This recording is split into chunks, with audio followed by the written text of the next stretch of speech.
نہ گھٹا ہے نہ گھٹے گا جب بڑھائے تجھے اللہ تعالیٰ تیرا۔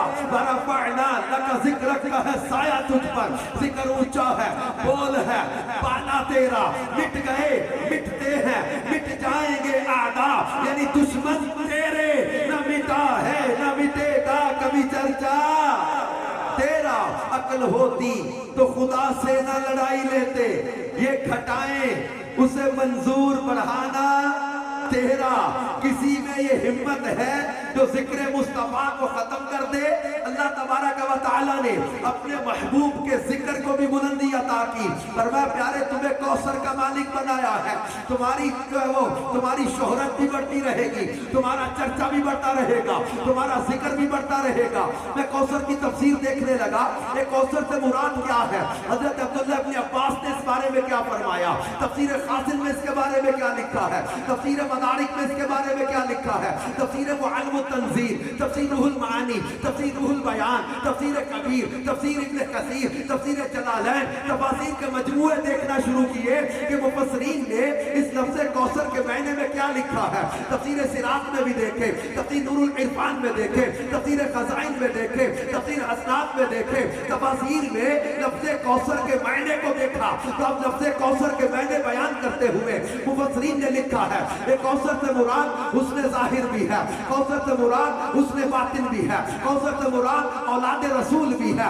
کوثر سے مراد نور قلب مصطفیٰ بھی ہے، کوثر سے مراد نبوت بھی ہے، کوثر سے مراد کتاب بھی ہے، کوثر سے مراد علم غیب بھی ہے، کوثر سے مراد حوض کوثر بھی ہے، کوثر سے مراد شفاعت بھی ہے، کوثر سے مراد مقام محمود بھی ہے، کوثر سے مراد جنت بھی ہے، کوثر سے مراد امت کی کثرت بھی ہے، کوثر سے مراد اعدائے دین پر غلبہ بھی ہے، کوثر سے مراد معجزات رسول بھی ہے، کوثر سے مراد فتوحات بھی ہے، کوثر سے مراد مصطفیٰ صلی اللہ علیہ وسلم کا روب بھی ہے، دبدبا بھی ہے۔ کوثر کے معنی بیان کرتے ہوئے تفسیر خزائن کے اندر 16 معنی بیان کیے ہیں کہ پیارے حبیب تمہیں کوثر کا مالک بنا کے مخلوق سے افضل کیا، تمہیں کوثر کا مالک بنا کے بے شمار نعمت عطا کر کے مخلوق سے افضل کیا، نسب عالی بھی دیا، حسن ظاہر بھی دیا، حسن باطن بھی دیا، نبوت بھی عطا کی، کتاب بھی عطا کی، علم بھی عطا کیا، حوض کوثر بھی عطا کیا، مقام محمود بھی عطا کیا،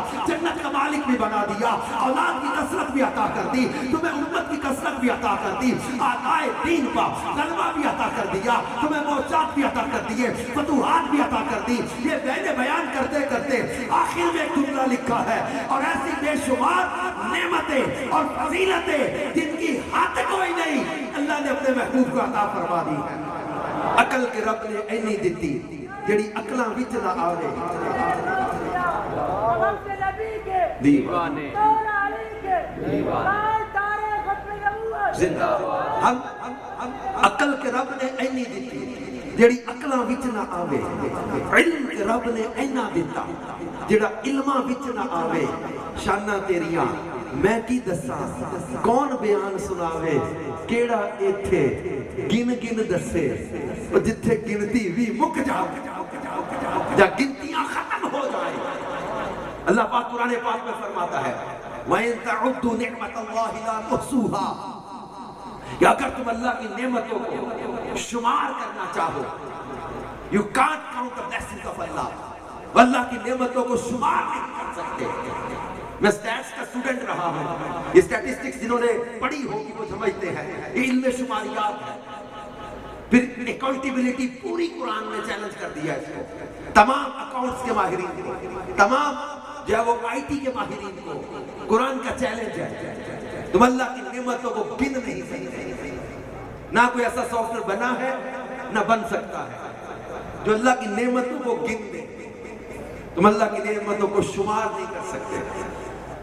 یہ کون سی نعمتیں ہیں؟ یہ اللہ پاک کی نعمتیں جن کا فرمایا ان تعدوا نعمت اللہ لا تحصوها۔ قاضی ایاز رحمت اللہ علیہ نے اس پر لکھا ہے، آپ فرماتے ہیں یہ وہ نعمتیں ہیں جن کے بارے میں فرمایا انا اعطیناک الکوثر، یہ جو کوثر میں رب نے محبوب کو عطا کیے نا، یہ وہ نعمتیں ہیں جن کا یہاں ذکر ہو رہا ہے کہ تم اللہ کی نعمتوں کو شمار نہیں کر سکتے۔ ایک ہوتا ہے کثیر، زیادہ، بہت زیادہ ہو جائے تو کہتے ہیں اکثر، بہت ہی زیادہ ہو تو اسے کہتے ہیں کسار. جیسے ہم کہتے ہیں بگ بڑا، بگر بہت بڑا، بگیسٹ بہت ہی بڑا. اب کہتے ہیں اکثر، کثیر، اکثر، کسار بہت ہی زیادہ. اب یہاں کیا ہے؟ اللہ پاک قرآن پاک میں فرماتا ہے کل متاع الدنیا قلیل. دنیا کی متاع کیا ہے؟ قلیل. یہ دنیا کا برتنا فرمایا تھوڑا ہے.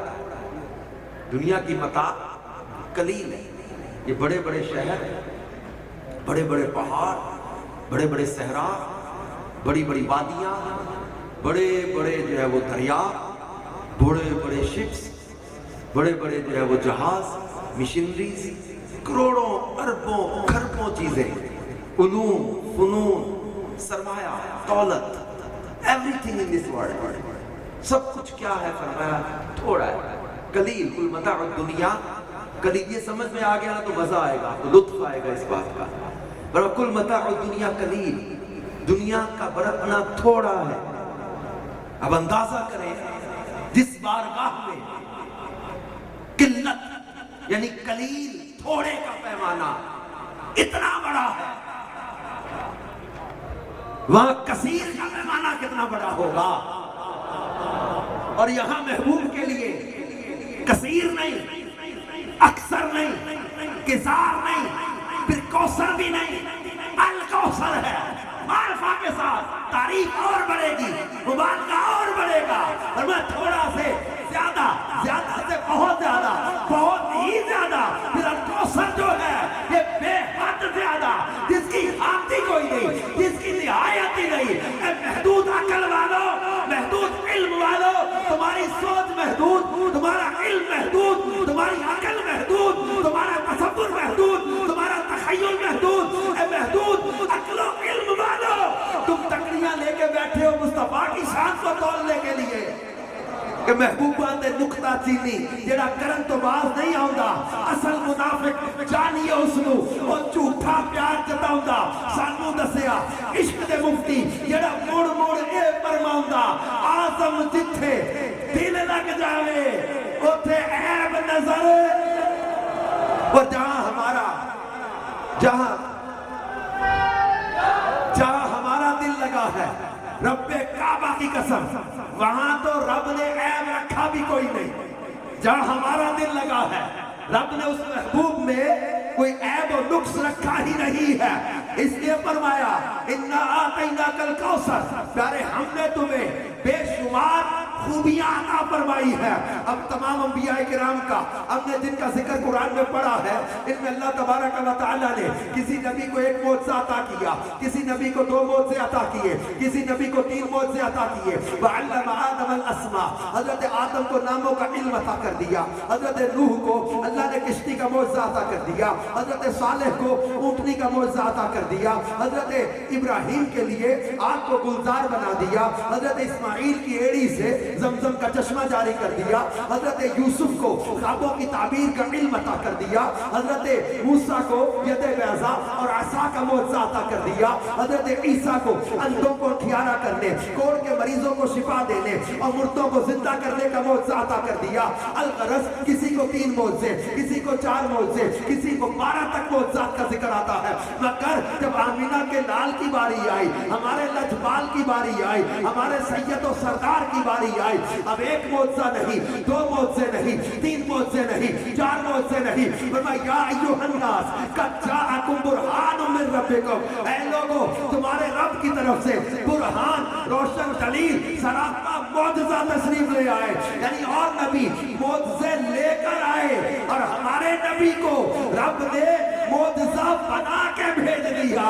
سراپا معجزہ، ان کا سر معجزہ، بال معجزہ، پیشانی معجزہ، آنکھیں معجزہ، نظر معجزہ، بینی معجزہ، زبان معجزہ، لعاب معجزہ، دندان معجزہ، رخسار معجزہ، لعاب معجزہ، گردن معجزہ، قدم معجزہ، ہاتھ معجزہ، انگلیاں معجزہ، ناخن معجزہ، ان کا سینہ معجزہ، ان کا پسینہ معجزہ، ان کے قدموں کی برکت سے ان کا شہر مدینہ معجزہ. ہے کوئی روئے زمین کا شہر جس کی مٹی کوڑ کا مریض ملے اور شفا پا جائے.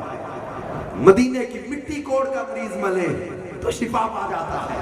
وَإِنَّا آتَيْنَاكَ الْكَوْثَرَ. پیارے ہم نے تمہیں بے شمار خوبیاں عطا فرمائی ہیں، اور ان میں یہ خوبی بھی ہے کہ رب کائنات جل شانہ نے خود ان کے اوصاف و کمالات کو بیان کیا ہے، اور رب کائنات نے اپنے محبوب کریم صلی اللہ علیہ وآلہ وسلم کی عظمتوں کو خود قرآن میں بیان کر کے ان کا ذکر کرنا سنت الہی بنا دیا ہے.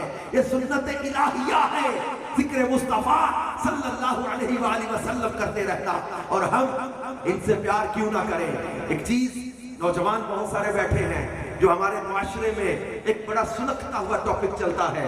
میں کچھ عرصہ پہلے یورپ کے سفر میں تھا. مجھے جرمنی میں کسی نے سوال کیا تھا، غیر مسلم تھا، اس کو ہم نے اسلام کی دعوت دی. اس نے سوال کیا تھا، اور اسی طرح کا ملتا جلتا ایک جملہ مجھے پنجاب کی ایک یونیورسٹی میں بیان کرنے گیا تھا. وہاں اسٹوڈنٹس میں بیٹھے ہوئے تھے. بعد میں ایک اسٹوڈنٹ نے جب یہ سوال کیا، الارم میرے دماغ میں چلا کہ یہ وہ مینٹیلٹی ہمارے نوجوانوں میں انجیکٹ ہو گئی ہے. وہ سوال کیا تھا؟ جب ہم نے اس کو غیر مسلم کو اسلام کی دعوت دی، ایک موقع پر اس نے کچھ دیر گفتگو چلی، ایک سوال اس نے کیا کہ why we have to follow محمد صلی اللہ علیہ وسلم, why we have to love him, ہم کیوں ان سے پیار کریں, ہم کیوں ان کو فالو کریں. یہی سوال ہمارے نوجوان نے کر دیا کہ ہمیں اپنی زندگی جینے کا خود اختیار ہونا چاہیے. ہمیں اب پابند نہ کریں کہ ان کو فالو کرنا پڑے گا. ہمیں آپ جو ہے وہ ہم پر پریشر نہ کریں کہ جناب آپ کو اطاعت کرنی ہی پڑے گی. ہمیں پابند نہ کریں. We have to live our own life. My life, my rules. کہتے جناب میری اپنی زندگی ہے, میں اپنے اصولوں کے مطابق جیوں گا. پابند نہ کرو ہمیں کہ شریعت یہ کہتی ہے, قرآن یہ کہتا ہے. ہمیں پابند نہ کریں. ہم خود سمجھدار ہیں, پڑھے لکھے ہیں, ہم اپنی مرضی سے ڈیسائیڈ کر لیں گے what I have to do, where I have to go. یہ ڈیسیژن ہمیں لینا ہے. آپ لوگ ہمیں پابند نہ کریں. یہ جملہ جب سنا اس وقت سے میں اکثر اپنے اجتماعات میں جہاں مجھے نوجوان مل جائیں ان کو ایک چیز سمجھاتا رہتا ہوں. نوجوانوں, ہم نے نبی پاک صلی اللہ علیہ وسلم سے کیوں پیار کرنا ہے, کیوں ان کو فالو کرنا ہے. Because he is the single personality in the universe who is able to be followed now. کہ رب نے ہمارے مصطفیٰ صلی اللہ علیہ وسلم کو بنایا ہی ایسا ہے کہ ان کو فالو کیا جائے. رب نے ان کو بنایا ہی ایسا ہے کہ ان کی اطاعت کی جائے, ان کی فرمانبرداری کی جائے, ان کی اتباع کی جائے. تو ہم نے مصطفیٰ صلی اللہ علیہ وسلم کے ساتھ ٹوٹ کے پیار کرنا ہے, اور ایسا پیار جیسا ہمارے امام ہمیں سکھا گئے کہ انہیں جانا, انہیں مانا, نہ رکھا غیر سے کام. للہ الحمد, میں دنیا سے مسلمان گیا. میرے آقا امام اہل سنت مجدد دین و ملت ہمیں سکھا گئے کہ ہم نے ان سے ایسا پیار کرنا ہے کسی اور کی طرف دھیان جائے نا. اور پھر اگر کوئی ہمیں یہ کہتا ہے کہ جناب دنیا کہاں سے کہاں پہنچ گئی, اور آپ جو وہ اولڈ مائنڈڈ لوگ ہیں, آپ مذہبی طبقے کے لوگ, آپ